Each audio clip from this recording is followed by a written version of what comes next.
Europe 1, les pieds dans le plat. Tous les jours, 10h30, 12h30. Cyril Hanouna. Alors on dit souvent que les auteurs de théâtre ont le privilège de voir leurs spectateurs, alors que évidemment les romanciers ce n'est pas le cas. Sauf pour Éric Emmanuel Schmitt. Un jour il prend son TGV et puis il s'assoit tranquillement et là juste en face de lui il a une personne qui est qui a posé son livre juste dessus. Alors, il vous dit bonjour, il vous reconnaît absolument pas. Du coup, vous passez le reste du voyage un petit peu caché derrière votre main. Et puis, ça y est, l'instant fatidique, il prend le livre en main. Il commence à feuilleter quelques pages et il s'endort. Alors là, super. Humiliation totale. Le gars fait pas le boulot, quoi. C'est terrible. Et donc vous avez été tellement gêné que vous avez décidé de changer de rame. Et cet homme-là n'a jamais su qu'il avait en face de lui l'auteur du livre qui l'avait endormi. Il y avait deux choses désagréables. C'est ce que vous avez dit. Je me suis dit, je vais enfin voir l'effet que ça fait de lire un de mes livres. Bon, je vois. Mais juste avant, il y avait une autre chose qui était humiliante, c'est qu'il était très très antipathique. Et on a envie d'avoir des lecteurs sympathiques. Donc c'était pas un bon miroir. Ça c'est drôle. Bravo Thomas. Bravo. Jean-Luc Lemoine. Alors, moi c'est un scoop tout à fait particulier et je disais en antenne tout à l'heure à Éric Emmanuel que pour quelqu'un d'autre, j'aurais été surpris, mais lui ça passe. C'est très étonnant. Alors, vous dites souvent que vous vivez des aventures mystiques, des sortes de révélations, des scènes proches du paranormal, et je vais vous raconter l'une de ces scènes. Ça se passe en 93. Vous avez fini d'écrire votre deuxième pièce de théâtre, Le Visiteur, et les répétitions ont lieu durant tout l'été.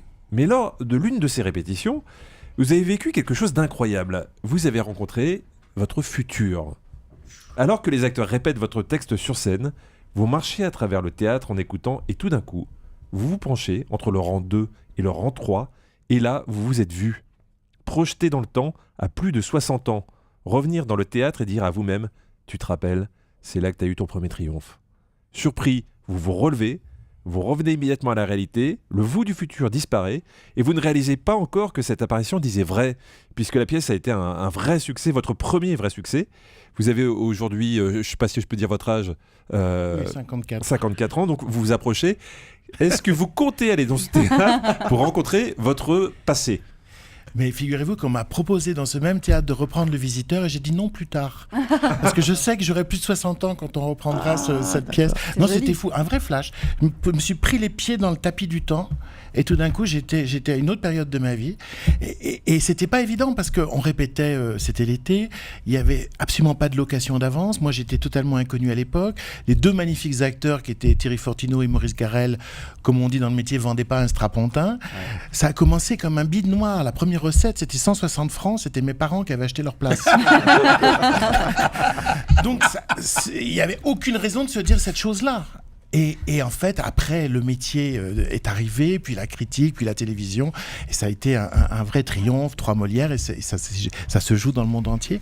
Mais vraiment, c'est des choses inexplicables. D'ailleurs, j'arrive pas à relier ça au reste de ma conception du monde, parce que c'est des flashs comme ça qu'on peut éprouver. Valérie Benheim. Alors, Éric Emmanuel Schmitt, vous avez publié en 2000 l'un de vos nombreux succès, L'Évangile selon Pilate. Mais ce livre a eu beaucoup de mal à voir le jour. Tout d'abord parce que vous avez mis 7 ans à l'écrire, mais surtout parce que il est presque terminé. Vous partez en Espagne pour le week-end, voir la représentation d'une de vos pièces en espagnol. Vous laissez votre ordinateur chez vous.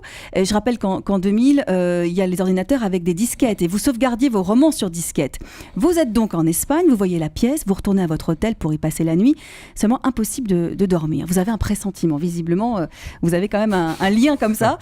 Et il se trame quelque chose chez vous. Vous dites qu'il se passe quelque chose. Mais en fait, j'ai cru que c'était dans l'hôtel qu'il se passait quelque chose. Donc je suis sorti, je suis allé voir le réceptionniste, etc. Je sentais une violence. En tout cas, quelque chose qui en fait, tournait par rond. C'était à des milliers de kilomètres, cette exactement. violence. Et ce pressentiment s'est révélé exact, puisqu'en arrivant chez vous, vous réalisez que vous avez été cambriolé et que les voleurs ont pris l'ordinateur et les disquettes où il y avait le roman. Vous avez donc passé des annonces dans le journal, à la radio, pour qu'on vous rende votre roman. 7 ans à l'écrire, quand même.